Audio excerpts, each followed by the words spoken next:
Thank you so much for joining us today. Oh, no, thank you, Richard. I thank you, everyone. Apologies for all of the technological issues we had. I would much rather we were doing this in person and being with you today, but it genuinely is a huge pleasure to join you virtually and speak to you.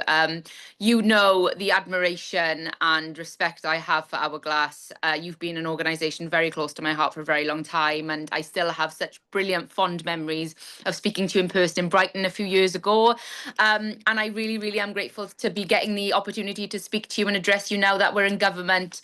And it really, really is a privilege. Like, for over 30 years, you guys have been the absolute leading voice in championing older people and the safety and security and dignity of older people. You work tirelessly for victims.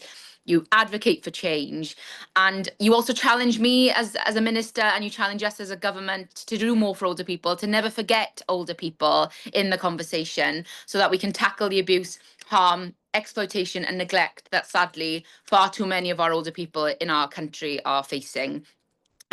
You're also providing incredible critical services, advice, support. You're just someone there when they need you, and you are always there. And it is so, so grateful that you are. But you've brought us all together today with one clear goal. And it's about a safer aging society, a future where every single older person is able to live safely and in dignity. And that is something that is absolutely worth fighting for. Now, look, it's right that we're ambitious about this, because over 1 million older people are experiencing that abuse and neglect every single day. That is a shocking and appalling statistic that really should push us all of us in places of influence and all of us in society, to take notice and to do more. That's mothers, fathers, nanas, grandpas, neighbours, friends, some of the most vulnerable people in our society who do have every right to live free from fear. They are suffering behind closed doors, many of them, and it is an appalling abuse. And we know that it comes in many, many forms. This isn't just physical or sexual abuse. This is also emotional, psychological, financial. And whatever form it takes, the result is another victim, another person added to that already high figure. Another person left behind in loneliness, in fear, struggling with that burden alone because of a stigma that still so persists in our society.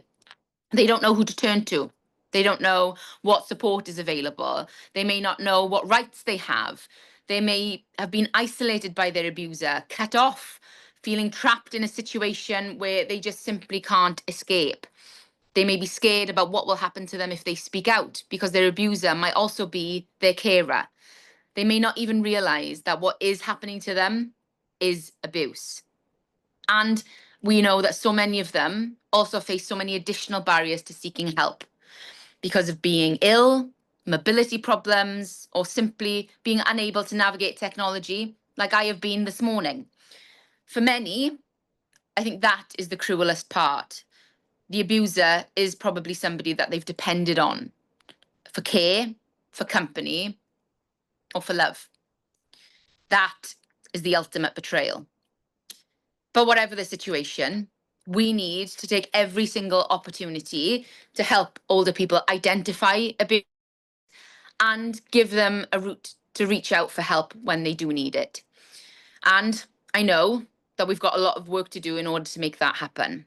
The data suggests that victims aged over 60 are among the least likely to be referred to domestic abuse services, even though they face unique risks, and even though they are the ones who need those services the most. They too often go unseen, unheard, unsupported, and I'm clear that this has to change, because every single person at every single age deserves to live without fear. And while these challenges are great and our ambition is also very, very large, so is our determination. The government is strengthening protection for victims. We're ensuring that perpetrators are held to account. We're determined to change the conversation and the narrative here, and we are committed to tackling domestic abuse in all of its forms. You will know that this government was elected on a landmark pledge to halve violence against women and girls in a decade. And we'll be publishing our violence against women and girls strategy as soon as possible, which is going to be transformative. And I want to be very, very clear that this work on domestic abuse applies to all victims, whatever their age or gender. The strategy is going to be cross government. It's going to be everyone pulling together to achieve this pledge, because no single measure, no single government department on its own will solve this problem. We need to be pulling every lever at our disposal to protect the public and to support victims. And I'm really pleased to say that this work is already underway. We're not waiting for the strategy before we act. To start with, we're doing more to identify abuse.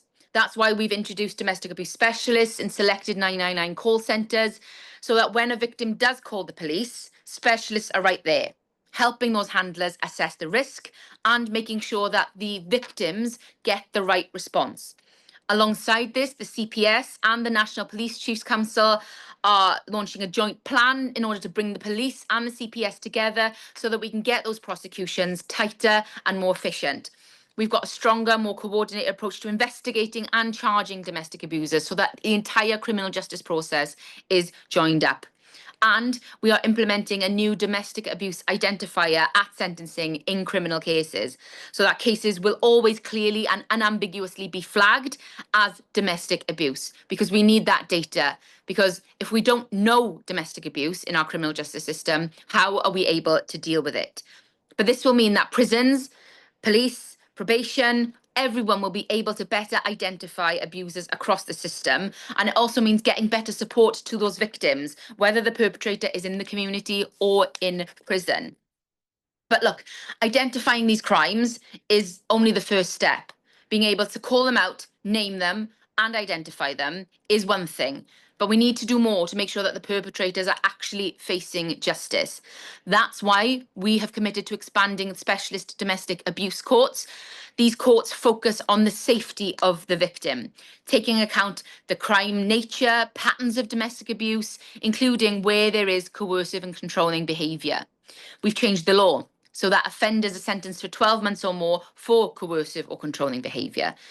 We are now automatically eligible, and these people are now automatically eligible under MAPA, which you all know what that multi-agency public protection arrangements, to ensure that the response to this offence is on par with how we respond to physical violence.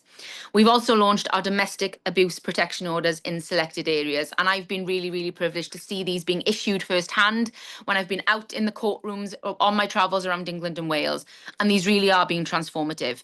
They combine the strongest elements of all of the other protective orders to protect victims from all forms of domestic abuse.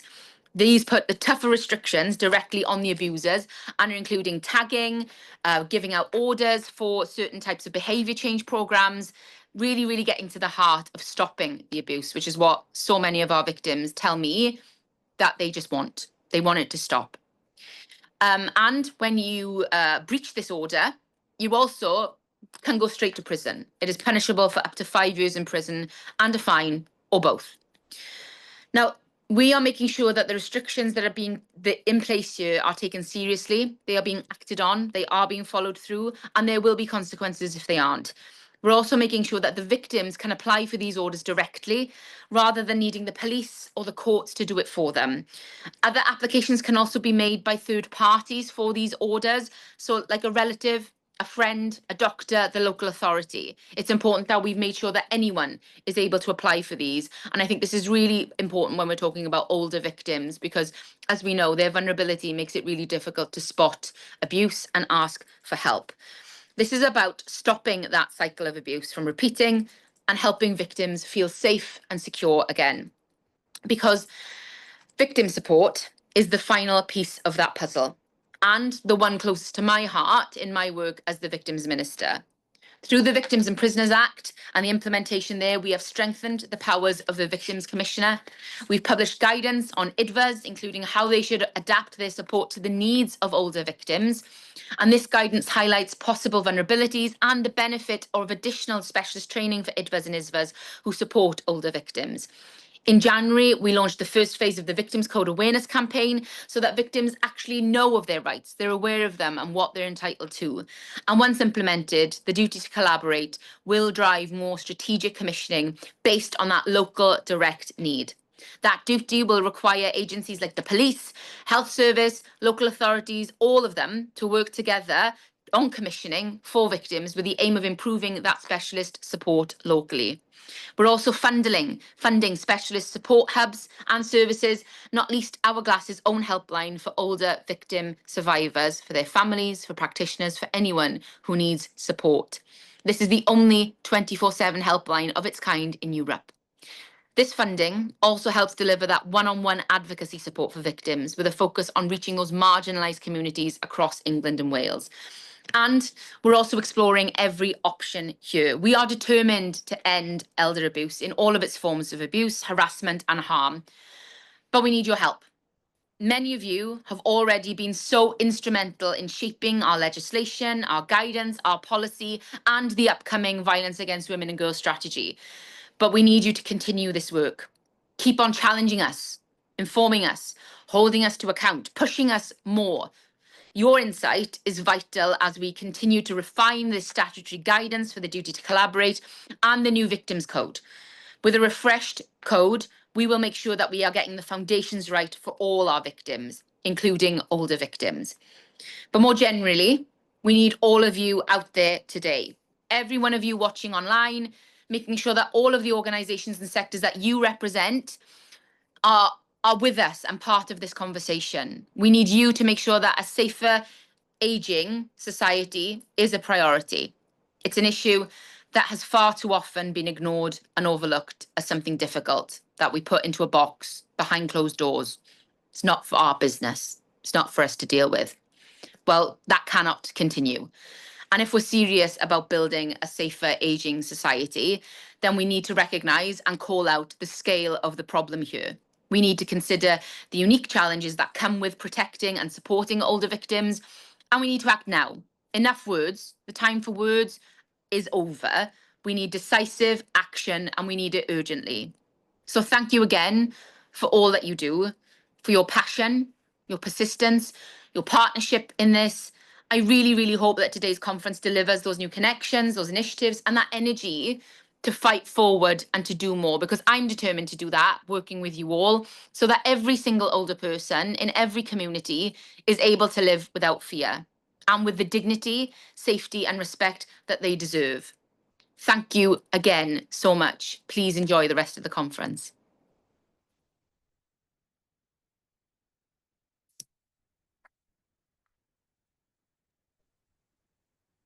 Minister, thank you. I'm sorry about all the technical problems we had at the start. This is the first time everyone's seen my face. I'm Joseph. I'm External Affairs Lead at Hourglass.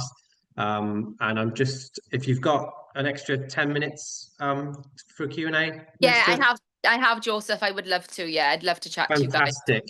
Let me just go to the questions. Let's see what we've got here. Okay, first question. Are there any plans within the VORG strategy for perpetrator programs Yes. to better understand what drives perpetrators of the abuse of older people to better tackle and stop abuse? Yes, is the answer. Of course it is. You know, the prevention is at the heart of the strategy, and perpetrator programs are something that the Home Office is leading on. You will have seen the announcement of funding for these programs. They are an integral part of the domestic abuse protection order pilots that we're running. We've been working with Drive and other sort of leaders in this sector, looking at exactly what works as well. But we're also very conscious that this is an untested area for us, but it is something that we need to pursue if we're to stop that abuse and to stop the escalation. So yes, and I think evaluation, which is the second part of that question, goes to the heart of this. It's about finding out what works, why certain individuals in certain areas are behaving the way they do, looking at that data. Why is it, for example, in Liverpool, matricide is so much higher than in Leeds? What is happening in those distinct areas, and how do we target interventions and work in order to address that and work with those partners on a local level? So all of this is slotting into that, but it's an integral, central part of it. Thank you. Thanks very much for that answer, Minister.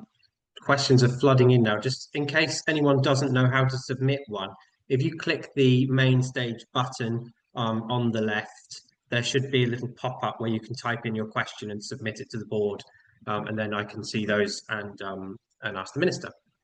So going to the next one, can you talk about data collection changes that might be in the VOG strategy? Yeah, so again, that's one of them that I've just outlined in terms of the data. We're also determined to introduce this new domestic abuse flag, this tagger, so that we can actually identify now what crimes are domestic abuse as opposed to just generic common assault or GBH, for example, because that is what we know the vast majority of the offences are being charged and convicted of. So it's important that we can differentiate between a pub brawl, for example, and a distinct pattern of domestic abuse. And once we have that data, we genuinely think it'll be transformative in terms of being able to look at exactly what the numbers are, where they are, what are the crime types, how do we address them, and looking at how we collate this. But data is, as I've already said, integral to all of this. In order for us to actually halve the levels of abuse that we're seeing, we need to know what we're dealing with in the first place. Thank you. Thanks very much. Here, lots of questions. Thank you, everyone. Okay, this is from Daphne Franks. Some excellent ideas here, but when police are approached about coercive control, they tend to shrug and say that it's really hard to prove. Yeah. What can be done to make it easier? Yeah, Daphne's right. And it's part of the issue we've identified around this cross-justice working, where we need to be working with the National Police Chiefs Council and the guidance around the colleges, around training and identification, working with the CPS so that they better identify it, working with the judiciary and their training college so that they understand this better. And we've got a long way to go. Daphne's right. We've had so many examples where cases haven't been pursued because evidence has not been so easily to identify, it's not being well understood, and there's a lot of work for us to do here. But with Jess Phillips leading on this in the Home Office with the policing side, and then me on the justice side working with CPS, judiciary, for example, we're determined to crack this. And there has been a lot of, I would say, positive willingness in those agencies in coming forward, recognizing that they need to do more and they need to do better. Okay. Another question from Charlotte Bright. Will there be more funding allocated to refuge places and safe accommodation? Often we admit patients to the acute hospital that need a place of safety.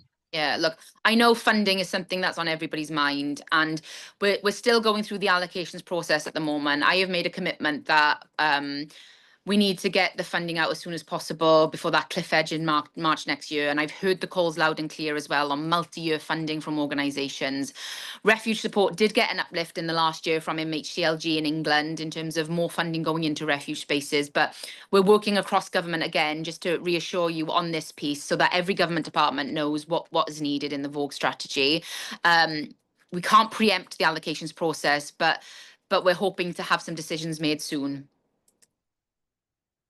Okay, yeah, I understand that there's quite a lot of stuff that you can't talk but about. keep banging the drum, I would say, because Yeah. we keep banging the drum on the funding. We're hearing you loud and clear, and the more noise, the better, because it helps me in my conversations with the Chancellor and the Lord Chancellor on this allocations process. So keep banging the drum. Yeah, well, we Hourglass most certainly will. Yeah. and yeah, I think you know how loud our sector is. Yeah. Okay, is there quite a lot of questions? Let me just see if I can get through. How do we ensure that older people aren't invisible in conversations about abuse, and how do we make our conversations louder in government? Yeah, Kind of so relates to I what we were mean, just talking about. yeah, it's all what we've been talking about. And Hourglass, I genuinely think you guys are brilliant, and you've always been at the forefront of ensuring that the voices of older people aren't excluded and that they are seen and heard. Ever since I've got involved with you as an organisation, which was a few years ago now, it has stuck with me. And in every conversation I have, I make sure that representation is there around older people and they are seen and heard in our conversations. We're not just talking about young people or young women here. This is everyone, men and women, particularly when you're talking about elder abuse. And it's important that they get heard. When we have our advisory board, I know Hourglass are one of our members of this in terms of that cross-government working to ensure that we have those voices represented. and it's important that when we do our campaigns on this, that when we talk about victims, that we use case studies of older people, that older people are represented in the campaigns, as well as men and women. So I'm very, very clear that we need to be capturing the whole spread of this, and you guys do a brilliant job of ensuring that you're never left out either. Thank you. I'm just going to apologise because we're not going to be able to get through all of these questions. So I'm really sorry if your question doesn't get asked. No, if you want to send them through to me, I'm sure we can arrange another session, or I'd love to do that. Yeah, I would, genuinely. I welcome the conversation. Perfect, thank you. Let's see if we can get through a few more in the next couple of minutes. This one comes from Anita Struthers. A lot of older people have difficulty in finding the autonomy and strength to share what they're experiencing because of shame, and they keep quiet due to a small bit of pride they wish to hold on to. How do you think you can support people in these abusive environments to feel safer to talk? Yeah, this is the big question, isn't it? And my department are doing a lot of work on disclosure at the moment, and how we support people to disclose abuse, and then also how we should respond as individuals when a disclosure is made to us. So we know that the vast majority of victims will disclose to a friend or a colleague or a doctor, and that person's initial response sort of impacts their next steps on how they act, whether they choose to pursue criminal action or seek help and support. So how the person who is disclosed to reacts is fundamental in supporting that individual. So there's a lot of work going on here around the psychology and the support of what you should do if you're disclosed to, and how we can do a bit of a campaign and awareness raising on this. But you're right, the stigma, sadly, particularly on older abuse, is rife.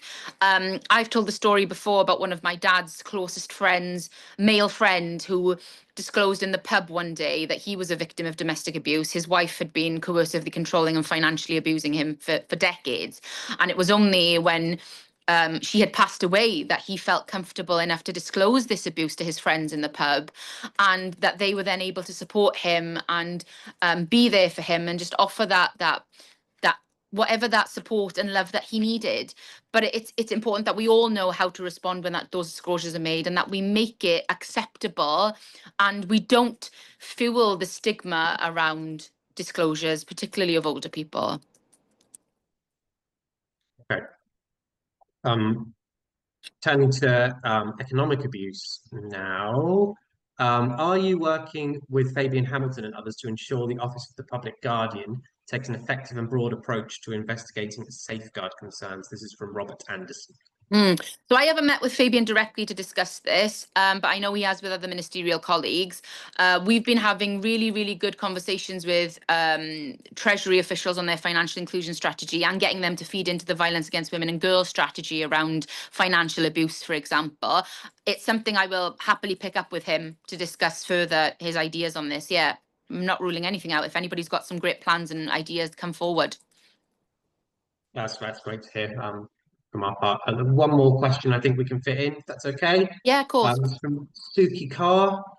Risk assessment tools such as Dara and Dash often miss the signs of the abuse of older people. What are your thoughts on revising risk assessments to meet the needs of older victims? Yeah, well, look, my colleague, the Minister for Safeguarding, Jess Phillips, has been very, very vocal about her feelings on Dash, and how we need to do better for victims in these risk assessments. I think there's a particular need here for vulnerable victims, such as older victims of abuse in these instances. We need to better be aware of their needs and the signs of this type of abuse to support them. She's looking at this closely. I'm working with her as well from a criminal justice point of view, from when we are looking at risk assessments for probation, for example. So yeah, all of this is being fed in, and it's something that we're acutely aware of. Fantastic, thank you. Right, well, there are more questions, but I mean, Minister, if you're happy to continue the conversation, I will get those to you however I can. Please do, Joseph. Yeah, thank you. And genuinely, thank you all today. I am sad we're not in person, but hopefully we can come and I can meet you all soon, and we can do a Q&A session or something. I'd love that. Thank you. I mean, if you could hear applause right now, it would be coming. I can see all the little thank you. No, genuinely, little thank you. emojis coming through. Thank you. Thanks very much Bye. for joining us. Take care, everyone. Bye. Bye-bye. Bye.